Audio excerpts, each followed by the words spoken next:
In the 18th century, Adam Smith coined the term invisible hand, which was to describe how in any kind of market, when people act self-interestedly, magically value is created. And so by that, what I mean is if you like apples and want to buy apples, that incentivizes somebody out there to go and make apples. And if you and lots of people like lots of apples, guess what's going to happen? People are going to make lots and lots of apples. And you see this in the world today. Sometimes there's perverse incentives. Sometimes things go wrong. But for the most part, the reason why there's stuff on the shelves of your local Walmart is because somebody's buying it and because it improves somebody's quality of life. And they'd rather have that thing than have the money. This also extends to other, like, less understood realms of the economy and markets, like quantitative traders or the stock bros on Wall Street or the, I don't know what they're all called, but the people who get paid to move money around. You think like, wow, this is ridiculous. They're not adding value to society. They're not making something. They're not providing a real service. It's just a waste of resources. But the thing is, it's not. I promise you, and there's been times in the past where it was, and then it crashes, and the market right sides eventually. But the reason why these jobs in finance and technology and whatever exist, for the most part, is because somebody is benefiting from them and willing to pay for people to work in that field and those goods and services. That being said, it's not all sunshine and roses.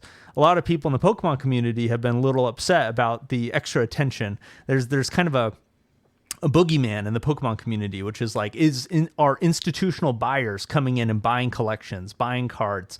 Is GameStop walking around at vending centers at different conventions and just buying cards? And the answer to that is yes, and that scares people. But it's the reality, which is that people like buying randomized packs of graded cards. And so GameStop is providing a service by going into these conventions, buying a bunch of cards, putting them in their own white labeled kind of packaging and selling them to people as a kind of gambling product. I might be talking about a lot of things you don't understand. Let me get to something you do understand.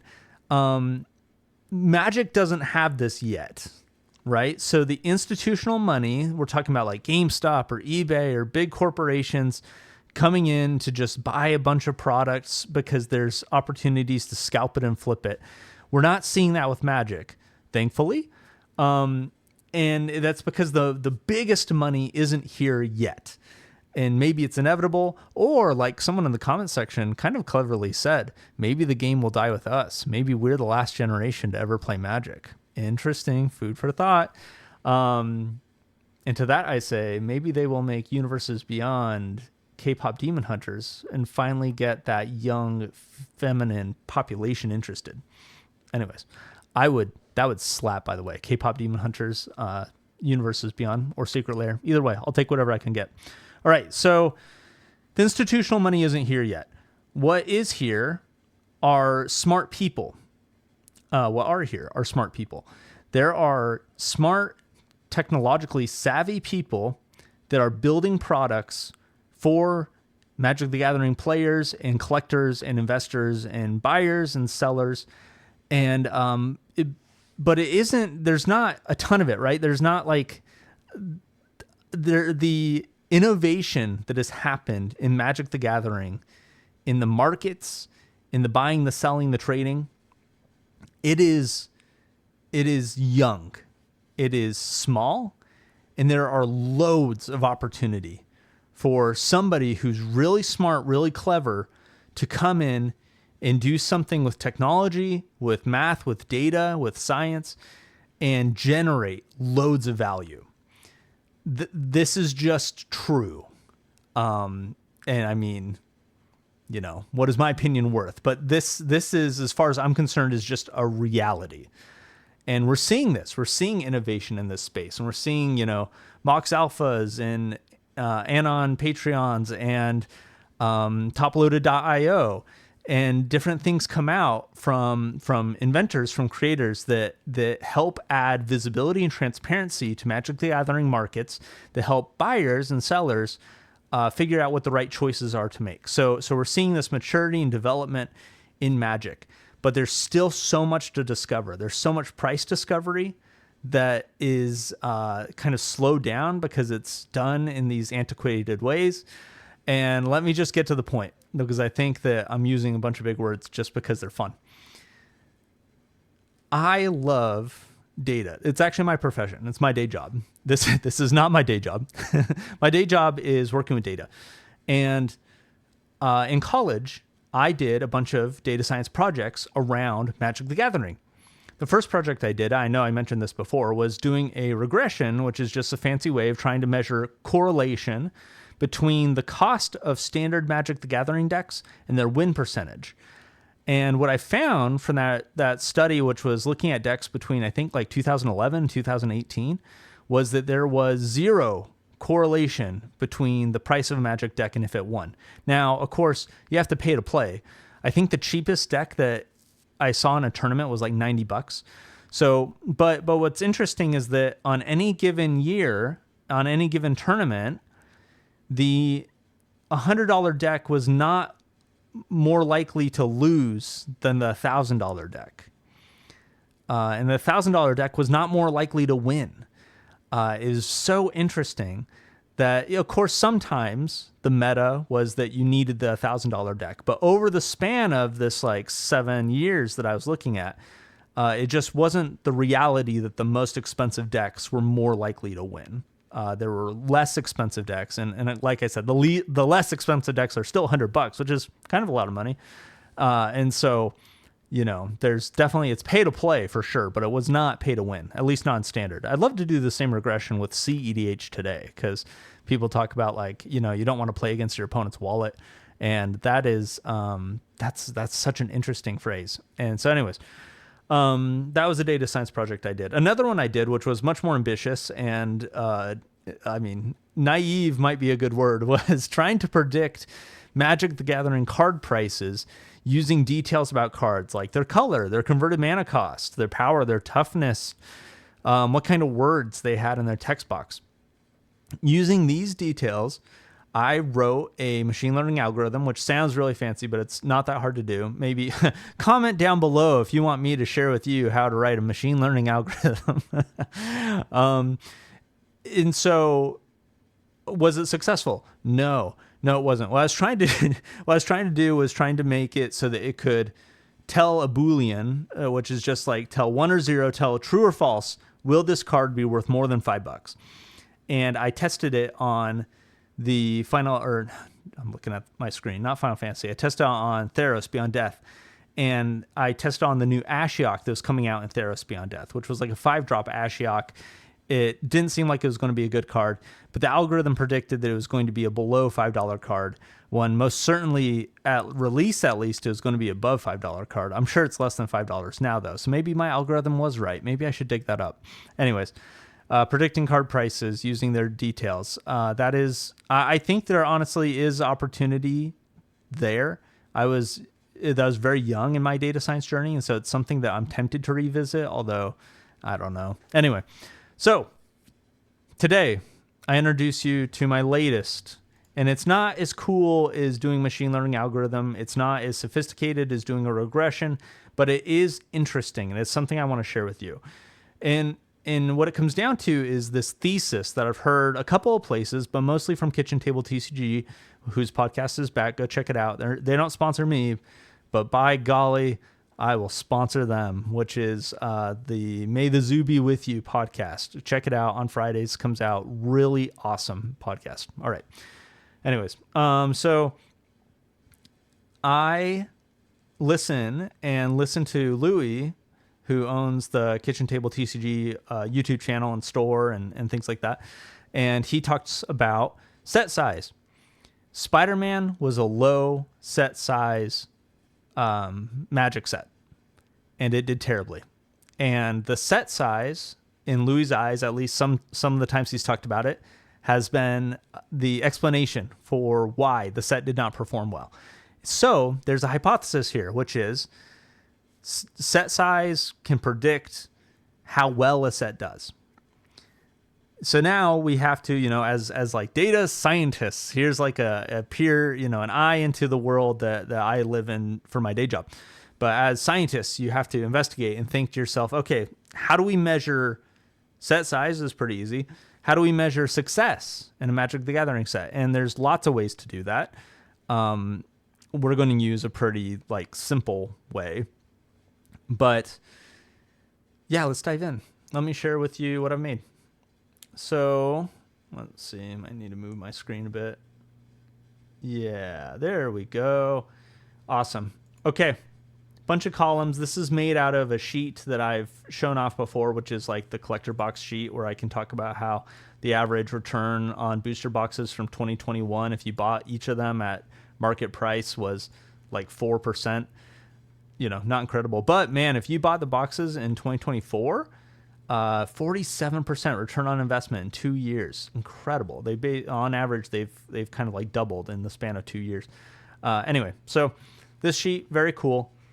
What I've done is I've added a column for set size. So we've got the box name, the year, the set size for the entire set, and the price. And we are looking at collector booster boxes. Is this a great way to measure if a set is successful, the price of collector booster boxes? Probably not. That being said, it's the data I have. And so this will be interesting, to say the least. We have a column for what the box would cost you if you bought it from your local game store at the time of release. We have what you can sell it for today. A lot of these prices are pulled straight from TCG Player. Some of them are not, but they're at least all filled in. And then there's a sold net. That is the sold price, the price on TCG Player times 0.83, which that math is just trying to subtract out fees, which can be like 13.5% about, and then shipping, which shipping for something like this is going to cost you like $10. So I think this is overestimating the fees, and so it's underestimating the net value, but I kind of like playing that way anyway because it keeps you safe, right? If you overestimate your gains, that's when you can get in trouble. But if you're underestimating your gains, then you can feel more confident if the result you get at the end is positive, right? So then there's the gains. So for this example at the top, we have Theros Beyond Death. You could have bought it for $240 at the time of release. Today you can sell it for $300. After shipping and fees, you would pocket $349, and guess what? You bought it for $340. So it means you've net $9, which means that you've gained, on average, since 2020, since 2020, it's been a 1% gain year over year. So your $240 gained 1%, so gained like $2, $2. Maybe should it be less than 1%? Anyways. So this is really interesting as we drill down here. And what I want so let's look at the set size column. I've color-coded it using some conditional formatting. Ooh, fancy Excel. This isn't Excel, this is Google Sheets, but you get it. So green means higher set size. Commander Legends Battle for Baldur's Gate, Modern Horizons 2. These are some of the highest set sizes. March of the Machines Aftermath, lowest set size with a whopping 50 cards. Is that right? When I look at that, I'm like, that is just so low. Aftermath set size. Google, what do you got from me? Micro set with 50 unique main set cards. My God, that is crazy. So anyways, that's the lowest. And then it goes up to something like Commander Masters, which has 436 unique cards. Assassin's Creed was lower with 138. A lot of sets. What's interesting is a lot of sets are really around this 270, 280 card size. Everything from Lost Caverns of Ixalan to Dominaria Remastered to Crimson Vow and Midnight Hunt, Kaldheim, the new stuff like Dragonstorm, Edge of Eternities. Like, these are all just 270, 280, maybe 290-ish cards. That's what's normal. So when you get below that, it's actually quite weird. It's quite odd. And so the question here is, does set size connect to the percent gain? And we're just looking at it. I haven't done the regression to give us one number that tells us if there's like a positive correlation or not. But let's take a look. Let's take a look together. This is just so interesting. You know, we can see, if we're just looking at the colors, we see connections like, oh, look, Fallout. Fallout was a decent set size, 326, 190% gains. Oh my goodness. A lot of sets are these normal sets with the 280, 290, 270-ish cards that perform well, but some of them do not perform well. In fact, I would wager to say that there isn't a strong correlation here. I think we might be able to do regression. Nah, dang it. Fine. Have to get that number for another time. Maybe we'll do it in the live stream. So even these big sets like Commander Legends of Baldur's Gate, there's some gain here, but it's not incredible. Commander Legends has had some good gains. And we can go down the list, but, you know, Modern Horizons 2 hasn't had incredible gains. Now, I guess what we can take a look at, though, are what about the low performing, the lowest set sizes? How have they done? Well, Aftermath is one of the lower set sizes, has not done well. Infinity is a lower set size and has done okay, but hasn't done particularly well. Theros Beyond Death was one of the lower set sizes, has not done well.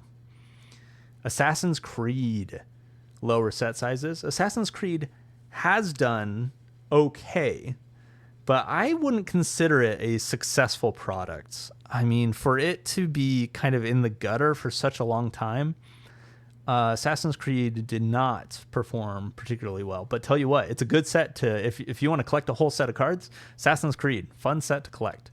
Not a sponsor. What else? And then Spider-Man. Spider-Man.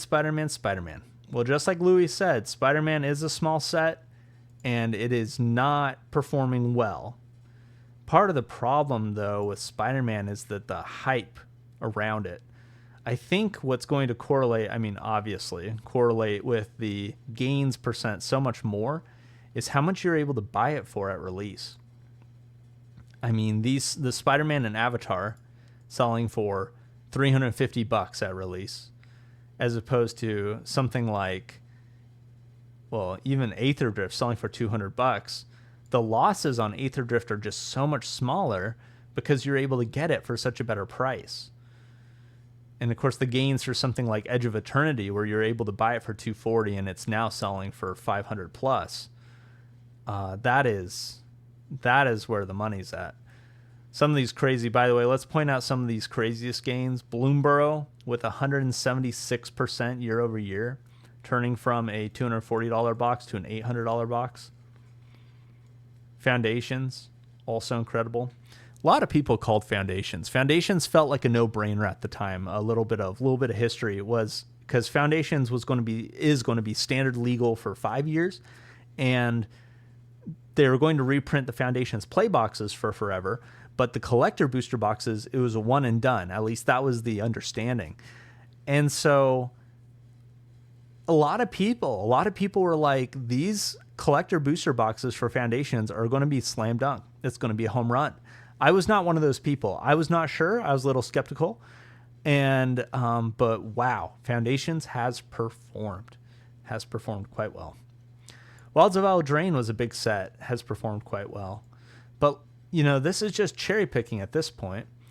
I'm just going through and saying like, oh wow, they're both green, how exciting, or oh wow, one's green, one's red, what's going on? I mean, Strixhaven, to have the gains that it's had is really thanks to just the hype of the sequel, Secrets of Strixhaven, and has much less to do with its set size. So, what do we learn here?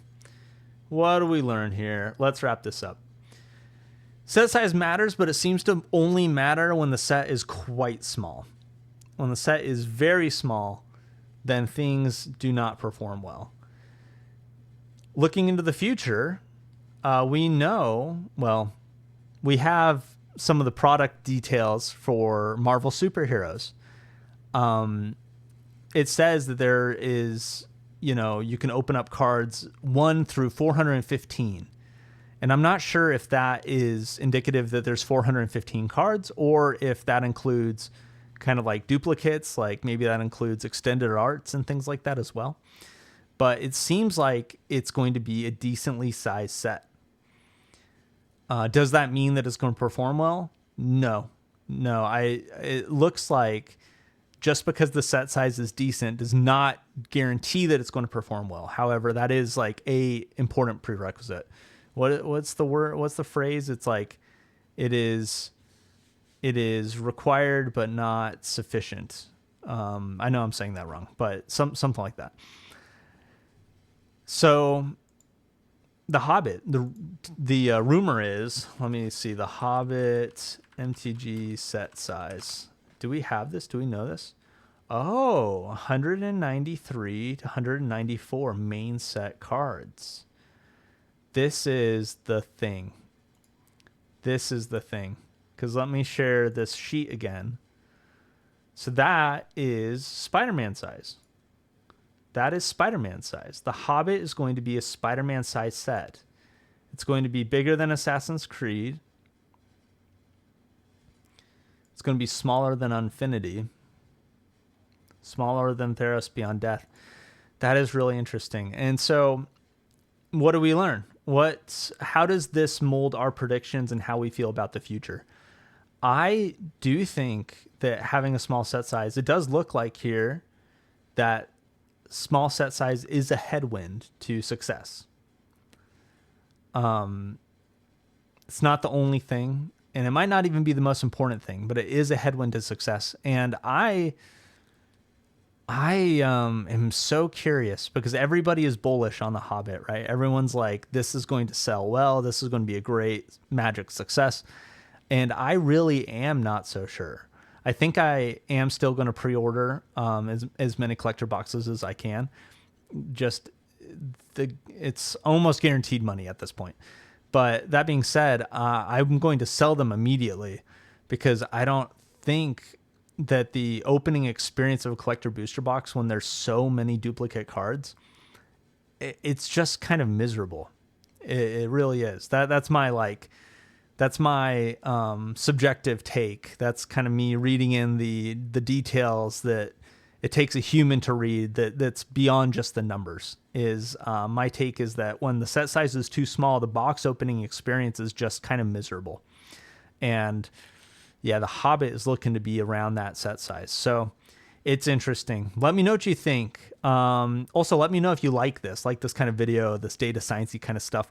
It might be, too fluffy. I don't know.